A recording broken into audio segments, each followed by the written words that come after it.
Ya son las 9 de la mañana con 9 minutos, momento de hacer contacto con nuestro panel del día de hoy. De hecho ya tenemos en pantalla por el 50.2 a quienes nos van a acompañar el día de hoy. Está con nosotros la diputada del Partido Comunista, Daniela Serrano. ¿Cómo está, diputada? Muy buenos días.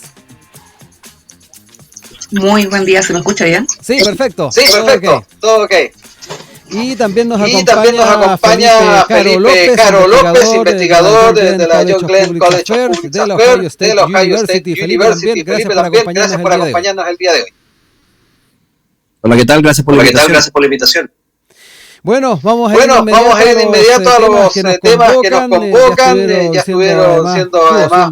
siendo mencionado en nuestro programa anterior, en línea 1, lo que va a ser este contexto de la cumbre Democracia Siempre, este evento internacional en que el presidente Gabriel Boric se reúne acá en Santiago con sus pares de Brasil, Luis Ignacio Lula da Silva, de España Pedro Sánchez, de Uruguay Yamandu Orsi y también de Colombia Gustavo Petro. Dentro de las actividades hay varias contempladas el día de hoy, no solamente la recepción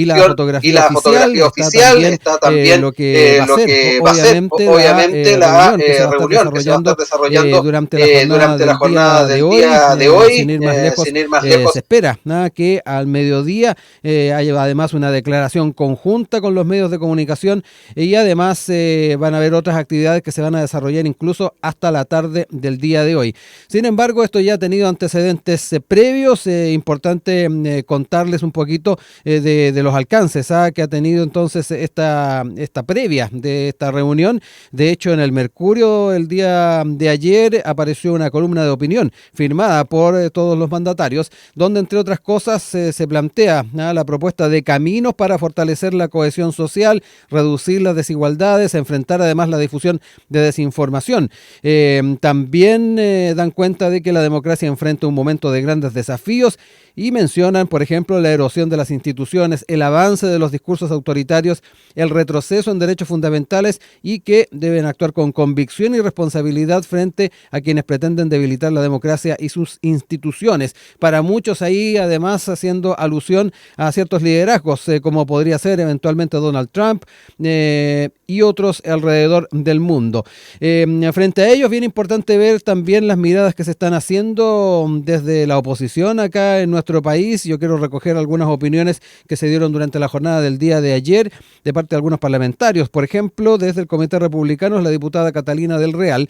tildó de muy grave que el presidente Boric, en vez de estar poniendo todos sus esfuerzos en evitar que Estados Unidos nos ponga un arancel de 50% al cobre, esté en cambio organizando una cumbre con mandatarios de izquierda. Presidente, dijo, las necesidades de Chile son muchas, hoy día van a estar muchos recursos en esa cumbre y además va a poner en juego nuestra relación con un principal aliado como Estados Unidos.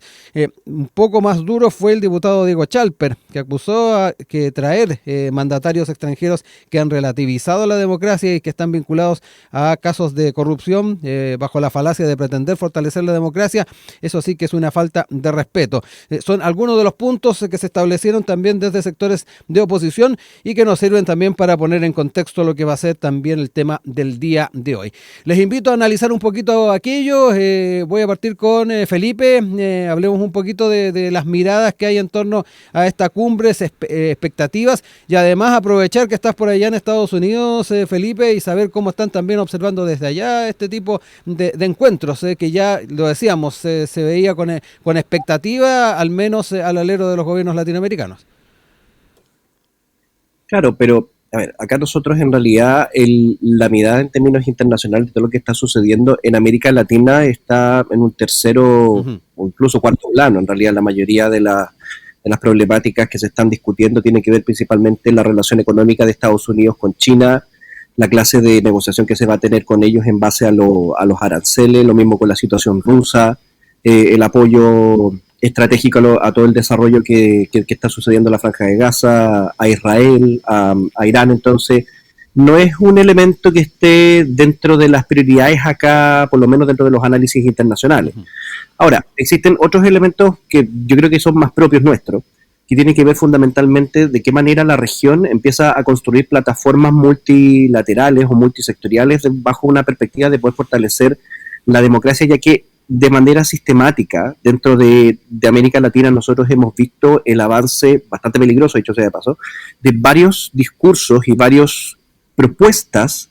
que a lo largo del tiempo han generado una institucionalización de regímenes autoritarios como una opción viable para poder reemplazar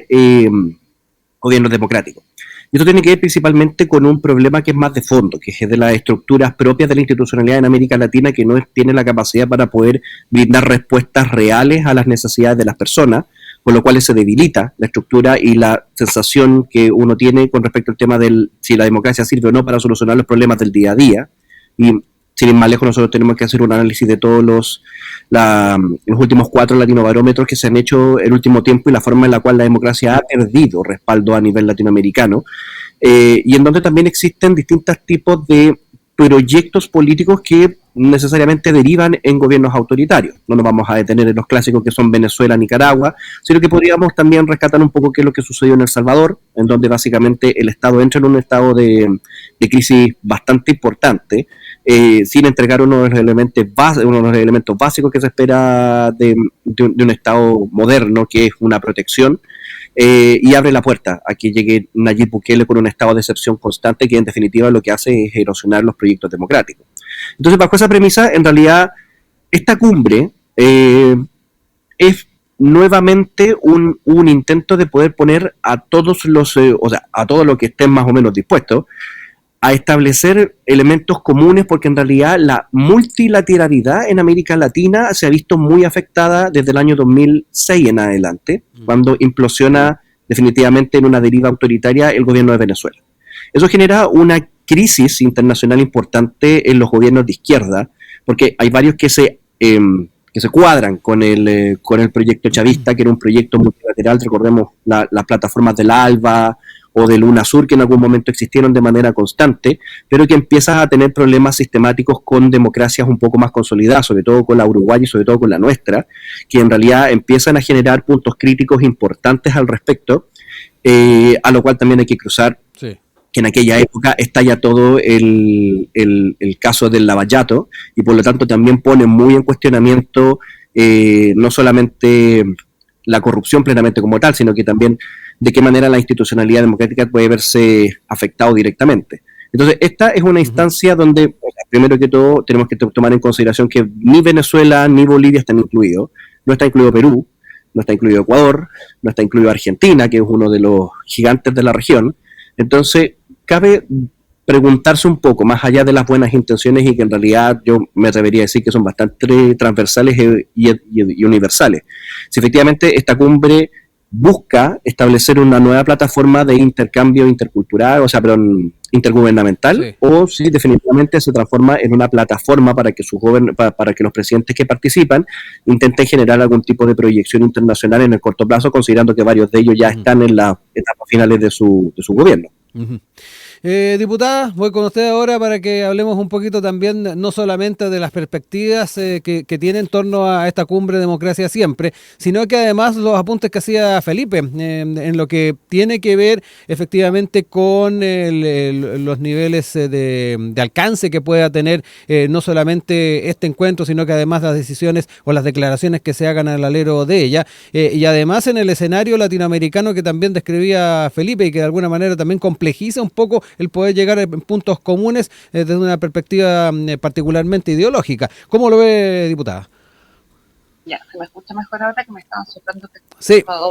ahora sí la estamos escuchando. Ahora sí, ya con audífonos. Ya, bueno, lo primero, estoy escuchando atentamente a Felipe y también el programa anterior. O sea, creo que acá con la misma encuesta que se hizo, decían los panelistas que tenía una participación muy alta, hay una amplia valoración a este encuentro. 88% hablaban en el programa anterior de las personas que están escuchando en la radio, que participaron. Y yo creo que esta alta participación no tiene que ver con qué tan adherentes sean de los gobiernos progresistas que están suscitados en esta convocatoria, sino que tiene que ver también con los riesgos y los valores democráticos que se han ido perdiendo en el último tiempo en América Latina en particular, y bueno, también en otras partes del mundo, entendiendo que estamos en una crisis de la institucionalidad a nivel global.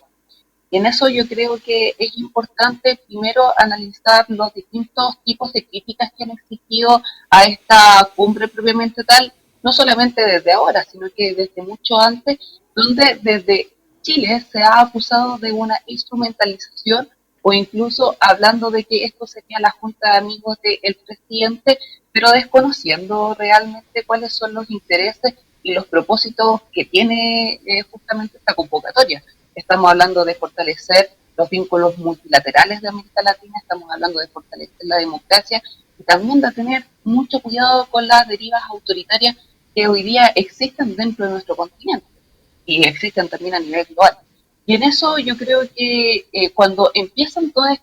este tipo de ruidos internos, primero también se pone el acento en el riesgo que existiría actualmente en el alza arancelaria de Estados Unidos. Y bien lo decía Felipe, o sea, yo creo que estamos dentro del cuarto, quinto, sexto lugar en cuanto a las prioridades que hoy día tiene Estados Unidos a propósito de la gran cantidad de conflictos en que actualmente se encuentra, y también entendiendo que hoy día yo al menos creo que este encuentro no pone en riesgo, y si lo pusiera, creo que también sería una falta de respeto acusar al presidente de la República en cuanto a su responsabilidad en delinear la política exterior de nuestro país, de decir que finalmente nosotros seríamos los causantes, los responsables de que nos subieran los aranceles. Entonces yo creo que es una vez más poner justamente la responsabilidad de la víctima, cuando realmente lo que está sucediendo está que el alza de aranceles de manera unilateral declarado una guerra económica a nivel internacional, seríamos también quienes hoy día estamos sufriendo parte de las víctimas de esa situación sin mediar mayor provocación. Entonces, por eso nosotros creemos que es importante hoy día entender la necesidad de empezar a tener otros vínculos económicos y también mucho más estrechos en América Latina. Y estos esfuerzos no solamente están hechos en esta cumbre. A mí me tocó acompañar al presidente a Brasil cuando hizo su visita oficial, justamente para fortalecer relaciones económicas entre Brasil y Chile, entendiendo que desde ahí debiese ser mirado el futuro, desde una colaboración. Ahora, atendiendo a lo que dice Felipe, yo creo que hay ningún esfuerzo en fortalecer la democracia y en fortalecer también los vínculos económicos que puedan también tener, en particular los países de América Latina, debiese ser tomado como parte de una proyección individual de cada uno de los mandatarios. De hecho, muy por el contrario, yo creo que también permite, y sobre todo situar desde el progresismo, o no hablemos solamente desde el progresismo, de quienes defiendan también los derechos humanos en una mirada de responsabilidad tal que hoy día entender que comprometerse con la democracia no es solo con un sistema en particular o con un partido en particular, sino que tiene que ver también con ponerle hoy día una cortapisa a estos regímenes autoritarios que sabemos que han estado amenazando el mundo. Entonces yo creo que miraría con mucho más entusiasmo, expectativa lo que está sucediendo en Chile. No son solamente los mandatarios, tenemos involucrados también a las principales casas de estudios del país, que están sirviendo también como parte de un cobijo para que la intelectualidad también pueda poner a disposición hoy día herramientas que hablan de fortalecer la democracia. Felipe, hay varios puntos que quiero ir abordando contigo a propósito de lo que reflexionaba la diputada recién. Por un lado, obviamente, el tema de las caricaturas que puede haber en torno al progresismo a la hora de dar cuenta de ciertas temáticas que no necesariamente son privativas de los idearios y de las propuestas que surgen habitualmente. Eso por un lado. Lo otro, ahí la diputada también daba cuenta de los otros hechos que se han ido desarrollando al alero de este gobierno, esta visita a Brasil. También importante recordar lo que fue la presencia en esta cumbre de los BRICS, que de alguna manera también desde la mirada de sectores de oposición ha sido mirado no con tan buenos ojos. Y por otro lado, y quiero también relevarlo ahí, que este encuentro no solamente tiene que ver con esta posibilidad de que tengan esta reunión los mandatarios, sino que además estos think tanks, también centros de pensamiento que van a estar sesionando en paralelo. Te dejo esos elementos a la hora también de ir viendo las proyecciones y efectivamente centrarnos en el tema del multilateralismo aquí, porque queda de manifiesto esto a propósito de lo que mencionábamos de las otras cumbres y encuentros en los que ha estado el presidente. Claro.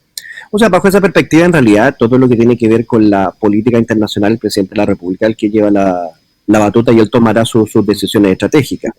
Ahora, desde mi perspectiva, y esto es un tema mucho más de fondo, el poder acercarse más a los países del BRIC es un error estratégico y es un error de desarrollo principalmente por toda la historia internacional y por las características que ha tenido las relaciones internacionales de Chile a lo largo del tiempo. Nosotros hemos sido parte fundamental de fortalecer el multilateralismo desde la creación de la Sociedad de las Naciones en los años 30, pero principalmente porque reconocemos las características que tenemos como país pequeño y la forma en la cual nosotros tenemos que vincularnos con el mundo. Ahora, el gran desafío de América Latina en términos de fortalecer la democracia, y esto es un punto que se toca muy pocas veces, tiene que ver también fundamentalmente de cómo poder desarrollar políticas de intercambio económico, pero al mismo tiempo políticas de protección democrática con regímenes que son mucho más poderosos que nosotros en términos económicos y en términos estratégicos, pero que son definitivamente no democráticos, como es el caso de los rusos, como es el caso de los chinos y como es el caso de Irán. Estas tres grandes potencias están muy presentes en América Latina, llegando al nivel incluso de ser el principal acreedor de la deuda en algunos casos, como en el caso de Bolivia, que el principal acreedor internacional es Rusia, en donde ellos tienen una presencia importante en gran parte de las plataformas estratégicas, sobre todo a través de Venezuela, donde existe esto que se llama el soft power internacional con la estabilización, o sea, con la llegada de ciertos discursos que son bastante cuestionables en términos de lo que nosotros consideramos como democracia tradicional, pero también entendemos que esos son mercados que nosotros tenemos que mantener abiertos, sobre todo el mercado chino. Pero no hay que olvidar que los chinos en realidad también tienen un poder económico en términos de créditos internacionales, a través de participación en licitaciones públicas, y nosotros hemos tenido grandes problemas con la diplomacia china, porque la diplomacia china en Chile todavía no entiende los conceptos institucionales democráticos que nosotros tenemos mucho más desarrollados que los otros países que son miembros del BRICS. Entonces, ahí hay un tema que tiene que ver principalmente de cómo separa América Latina, pero también cómo separan cada uno de los países de manera histórica frente a las potencias mundiales que no son democráticas. Y eso es un tema complejo porque nosotros de manera histórica hemos siempre pertenecido a lo que se conoce como el bloque occidental, que no solamente incluye Estados Unidos y Canadá, sino que también incluye a Europa. Nosotros desde una perspectiva militar participamos en la inmensa mayoría de las misiones de paz internacional, principalmente porque también pertenecemos de manera indirecta a la OTAN, entonces por lo tanto nuestros protocolos internos y la forma de poder vincularnos con los países está bajo esa mirada, y por lo tanto cuando nosotros buscamos construir multilateralismo, que los multilateralismos en América Latina, insisto, siempre fueron bastante sanos y fueron bastante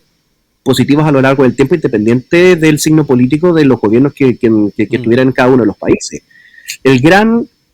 choque, la gran ruptura se da el año 2006, y de hecho ya han pasado casi 20 años desde aquel momento, que es cuando implosiona la democracia en Venezuela. Y eso es un punto de inflexión y un punto de no retorno hasta el día de hoy. Un punto de no retorno en donde la izquierda en América Latina, después de tener un control amplio en términos de los gobiernos con el pink tie y todo ese proceso que se dio en esa época, actualmente de manera constante ve cuestionadas sus credenciales democráticas, pero no principalmente porque no crean como los procesos democráticos plenamente como tal, sino que esta ambivalencia con respecto al tema del vínculo y la protección de la democracia frente a gobiernos que son, entre comillas, más cercanos o de una sensibilidad un poco más familiar a la que yo tengo, es un cuestionamiento que sigue existiendo hasta el día de hoy. Entonces se hace complejo el poder proyectar más allá de los gobiernos plenamente como tal. De hecho, esta cumbre tiene el nombre de progresista por algo, porque la institucionalidad multilateral en América Latina se ha visto muy afectada por la crisis internacional de Venezuela, que ya no, y que no es hace poquito, hace 20 años que estamos dentro de este proceso de complejización internacional. Diputadas, hay varios puntos. Obviamente el objetivo de hablar un poco de este escenario de multilateralismo que se empieza a configurar en, como decíamos, una lucha hegemónica que se está dando en el mundo, particularmente la impronta que se particularmente está planteando China, y que pone también sobre la mesa Felipe a la hora de ir viendo cuáles son esas estrategias, cómo también ir generando esta relación, este vínculo con países como es el caso de China. Él ponía el ejemplo particularmente de China, pero aquí estamos hablando también de las posibilidades que se pueden abrir con otros referentes, como es el caso de los BRICS. Le dejo ahí la palabra, diputada. Sí, a ver, lo primero que me gustaría mencionar es que en términos multilaterales, la posición chilena no está suscrita a lo que o no debiese estar suscrita principalmente, obligatoriamente, sobre todo en un escenario donde tenemos hoy día gran incertidumbre global, o donde tenemos también un escenario donde tenemos crisis, sobre todo internacionales, en Gaza, tenemos también la situación de los aranceles, suscritas a un solo, o sea, solamente a un bloque como es el occidental. Yo creo que en ese sentido es necesario también empezar a entender que hoy día, a propósito de la situación que nos encontramos de guerra arancelaria, no podemos estar hoy día solo sujetos a lo que sucede en Estados Unidos. Yo creo que eso es parte de lo principal y lo que entendió también el presidente Boris, no de suscribir al BRICS, sino que fue invitado a una reunión donde el propósito principal es entender que Chile puede abrirse caminos en otros tipos de economía, y no solamente con la China, sino que también estamos hablando de la India, estamos hablando también de Brasil como uno de los principales también socios de América Latina. Entonces, yo creo que desde ahí entender que este bloque occidental, y como lo decía Felipe, entra en crisis solamente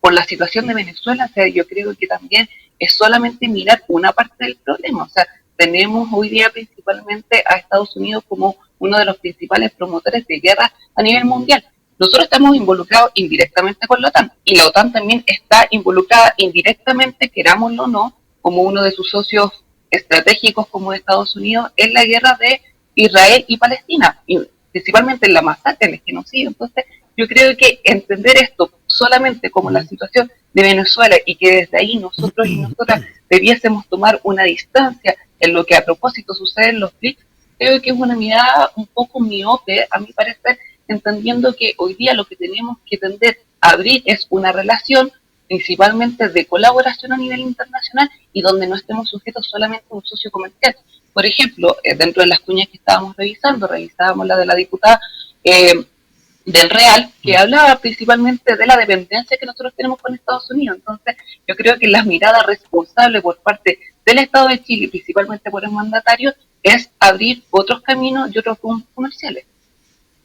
Quiero dejar estos últimos minutos para cerrar ideas. Felipe Caro. Sí. O sea, Chile es el país que tiene la mayor cantidad de tratados de libre comercio en el mundo, y es el que tiene la mayor cantidad de socios comerciales en el mundo. O sea, no estamos descubriendo la rueda. No es necesario abrir o buscar abrir nuevos mercados, porque en realidad esos mercados han estado abiertos para nosotros hace mucho tiempo atrás. Si lo que hay que empezar a incorporar son las formas de poder intentar agregar valor a esos procesos internacionales a través principalmente de este vínculo estratégico que se están desarrollando, porque muchas de las potencias occidentales, en las cuales también hay que incluir los que están en la zona sur, eso incluye también a Nueva Zelanda, incluye a Australia, sistemáticamente, y también, dicho sea de paso, incluye a países como Japón o Corea del Sur. Entonces no estamos hablando solamente de este lado del Pacífico, sino también del otro lado también, en donde a través de esta justamente mirada internacional de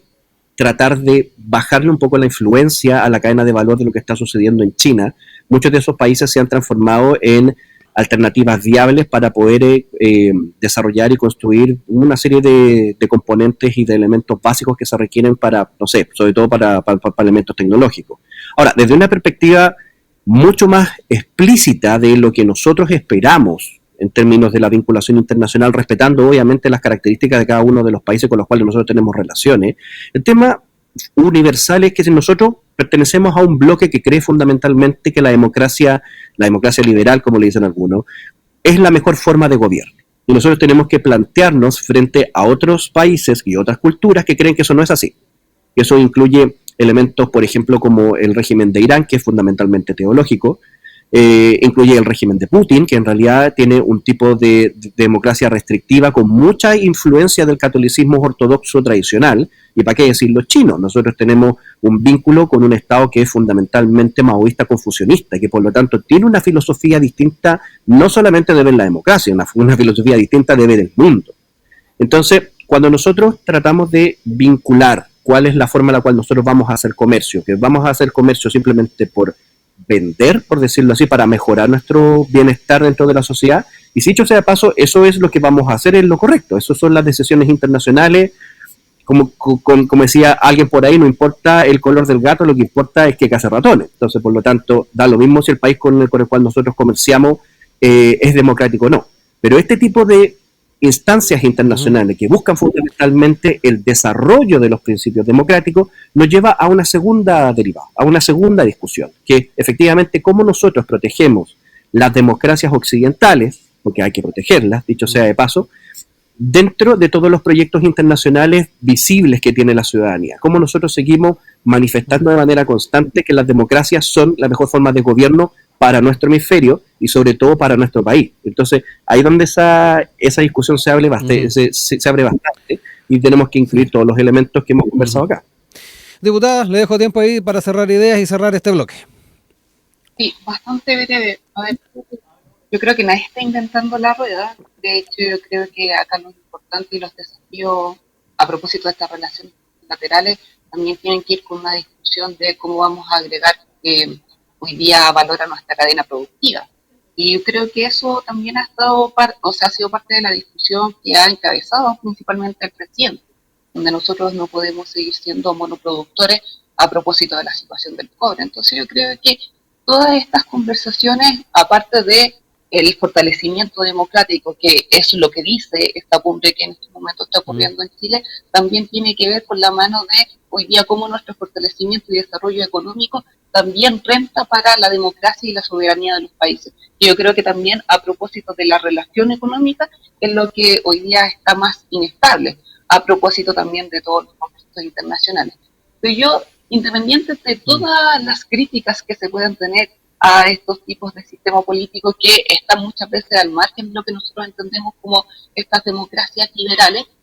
creo que también es importante empezar a cuestionar otros elementos, por ejemplo, qué tantas garantías hoy día está teniendo Estados Unidos, principalmente en sus relaciones internacionales, garantías democráticas me refiero, sobre todo cuando ha sido también un activo hoy día partícipe y también defensor de la invasión de lo que está sucediendo en Gaza. Entonces yo creo que desde ahí la discusión es mucho más de fondo, no tiene que ver tampoco solo con la defensa de las democracias liberales o de los mecanismos de participación a través de las elecciones, sino que también tiene que ver con el fortalecimiento del derecho internacional. En eso me quiero detener. Yo creo que estamos en una crisis, sobre todo en materia internacional, donde el multilateralismo se tiene que ofrecer como una alternativa no solamente de las relaciones económicas, sino que también de cómo respetamos el derecho internacional y principalmente en materia de derechos humanos. Yo creo que es una discusión que es amplia, que es de fondo, que incluso también toca distintas aristas políticas, no solamente en lo que tiene que ver con los progresismos, sino que también en lo que tiene que ver hoy día con todas las relaciones internacionales, donde claramente el derecho internacional, las derivas autoritarias, han sido parte de lo que ha estado en boca en el último tiempo, el derecho internacional claramente disminuyendo su margen de acción y las derivas autoritarias como parte de claramente un régimen de autotutela que está sucediendo en cada uno de los países. 9 de la mañana con 42 minutos. Seguimos con ustedes acá en Enlace USACH con nuestro panel del día de hoy. Nos acompaña la diputada del Partido Comunista Daniela Serrano, también el investigador del John Glenn College of Public Affairs del Ohio State University, Felipe Caro López. Vamos a cambiar ahora de tema. Nos quedamos obviamente en la presidencial,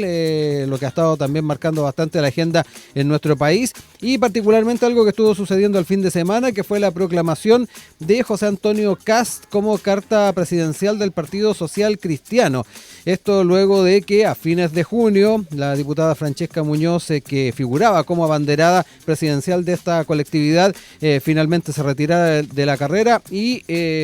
ahora está la formalización por parte del partido de la candidatura entonces o de sumarse a la candidatura de José Antonio Kast. Dentro de lo que planteó el candidato, dijo que cree que Chile tiene una gran oportunidad a fin de año de cambiar la desesperanza por esperanza, de cambiar la mediocridad por el trabajo bien hecho, de salir del miedo y salir a las calles con tranquilidad. Y esos son los principios, agregó, que llevamos adelante en este proyecto presidencial que hoy día cuenta con el respaldo fuerte de Social Cristianos. Este anuncio, esta presentación se da además al alero de un debate que se ha estado dando en la oposición en torno además de los conceptos que se han ido utilizando por parte de las distintas candidaturas. Sin ir más lejos, desde la candidatura de Evelyn Matei se aludió a campaña asquerosa a propósito de la forma en que se ha estado llevando adelante ciertos planteamientos al alero, como decíamos, de esta previa a lo que va a ser la primera vuelta en noviembre. Quiero entrar en este tema de inmediato, parto con la diputada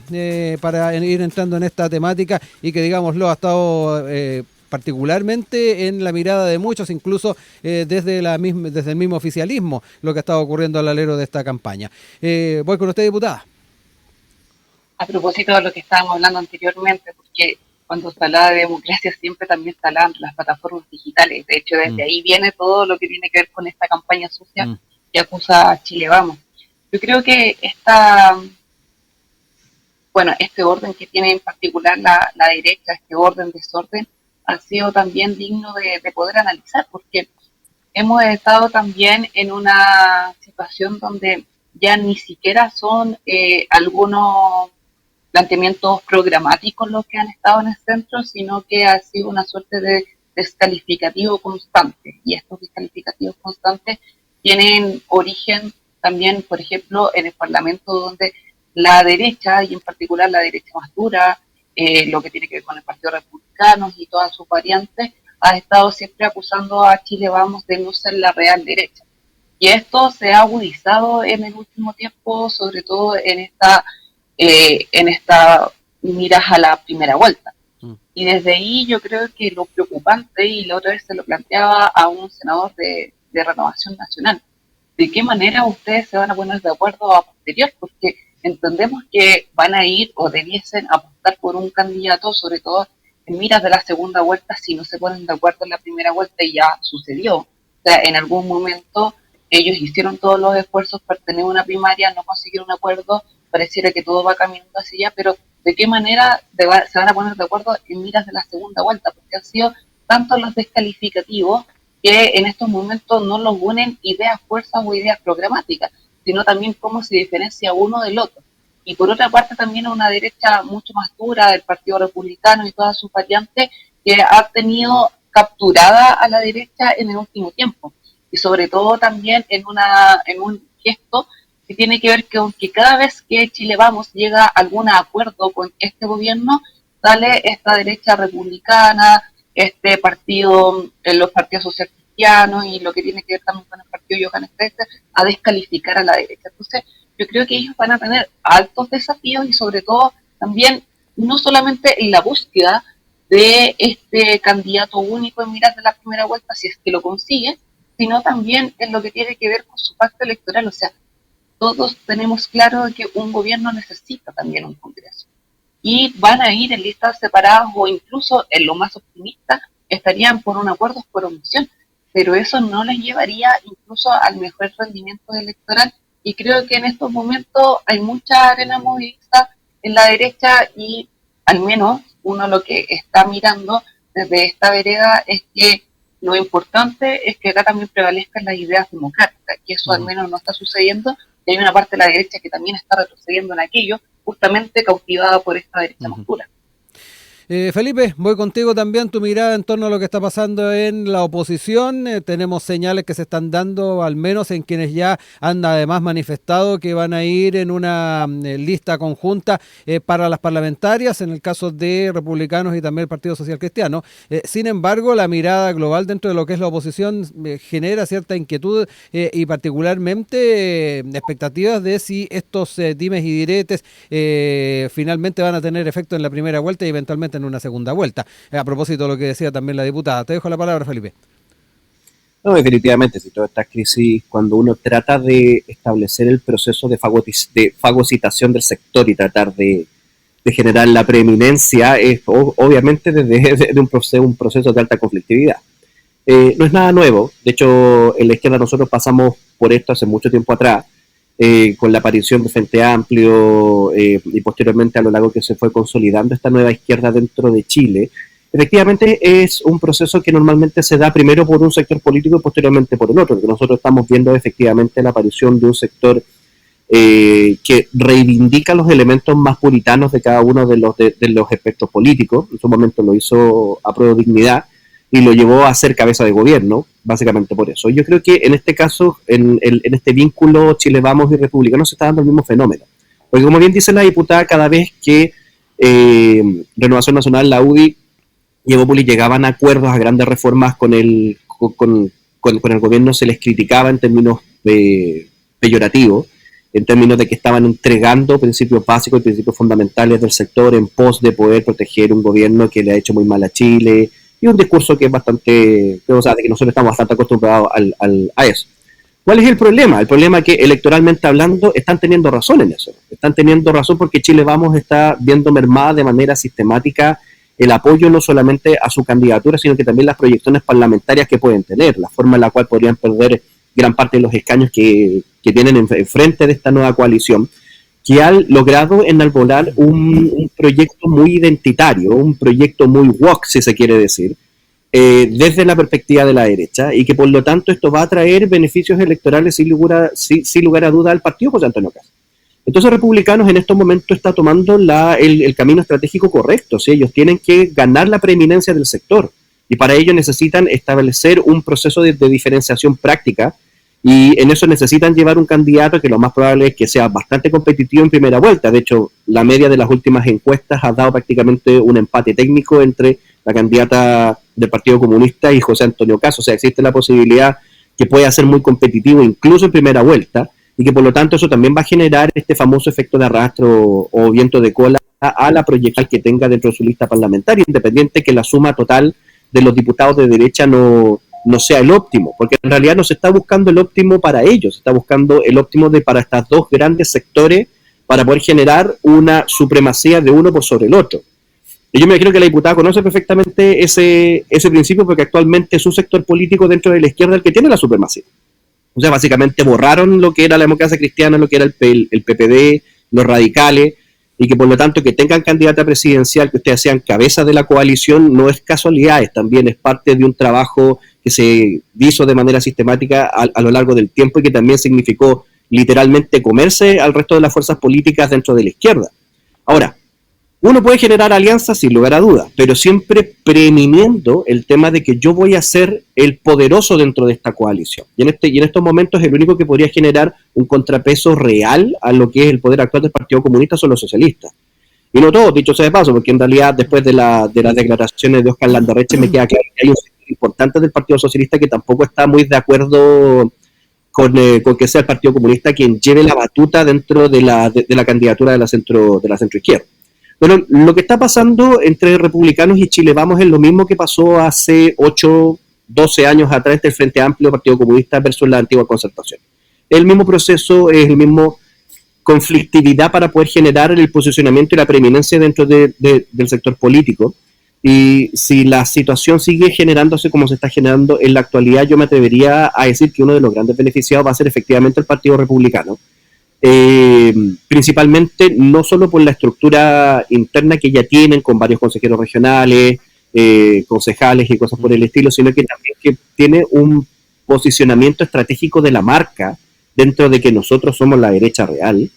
bastante interesante, sobre todo en el votante obligado. Eso es un fenómeno que hay que empezar a estudiar, este nuevo bolsón de votos de 5 millones de personas en donde José Antonio Kast lidera por lejos las preferencias de ser el próximo presidente, tiene que ver fundamentalmente también con este voto de castigo en contra del que está gobernando y que está en el poder, y de qué manera la marca Partido Republicano penetra en ese sector diciendo esto es una alternativa viable para el gobierno de Chile. Entonces es un elemento multifactorial, no es nuevo, pero es bastante interesante, porque yo me atrevería a decir que después de estas elecciones, sin lugar a dudas, claramente va a haber un sector de la derecha que va a estar por sobre el otro. Uh-huh.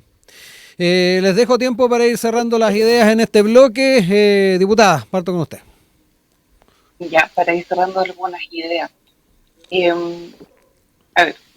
yo creo que también es importante partirse desde la premisa que cuando uno está encabezando un proceso presidencial, claro, uno va a apostar también por marcar su identidad, pero llega un momento en que la identidad toca techo. Y toca techo y te toca también gobernar con parte también de tu coalición. Y eso también tú tienes que dar las garantías para aquello. Y en particular en el proceso que nosotros estamos enfrentando,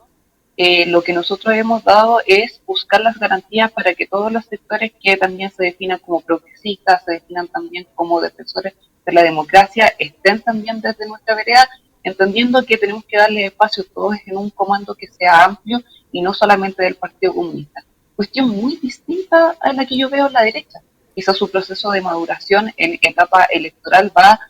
mucho más atrasada de la que nosotros llevamos, entendiendo que tuvimos que buscar esfuerzos bastante importantes para convocarnos en una primaria. Ahora, a buena hora, también estamos llegando a acuerdos en lo que significa una lista única parlamentaria.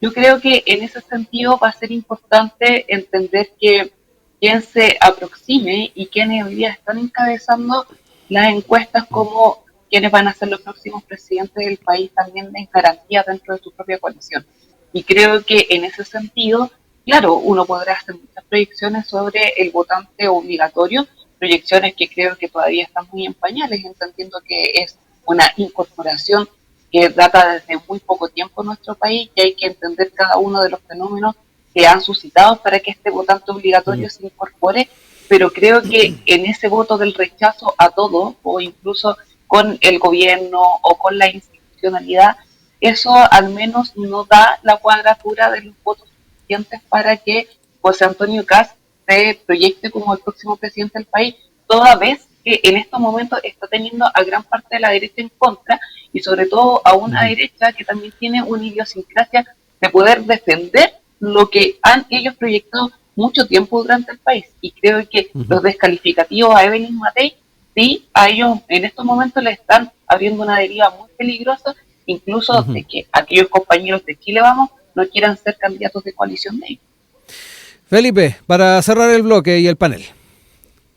Sí, o sea, primero que todo, dentro de lo que manifiesta la diputada, yo creo que hay que hacer un alcance. O sea, ustedes en estos momentos con el socialismo democrático pueden construir una misma alianza. En estos momentos la derecha son dos alianzas distintas, son dos coaliciones distintas. Es lógico que no puedan generar un acuerdo porque en realidad todavía están en el proceso de ver quién le gana al otro. Entonces, los timers políticos son distintos, la forma de irrupción y de cuestionar el enjuiciamiento constante de los que son de tu propio sector es un proceso que ustedes ya vivieron. Claramente está mucho más maduro porque la izquierda, en términos políticos y en términos históricos, ha sido siempre mucho más crítica de sí misma, por decirlo así. Entonces, bajo esa premisa, lo que está sucediendo en la actualidad es un proceso natural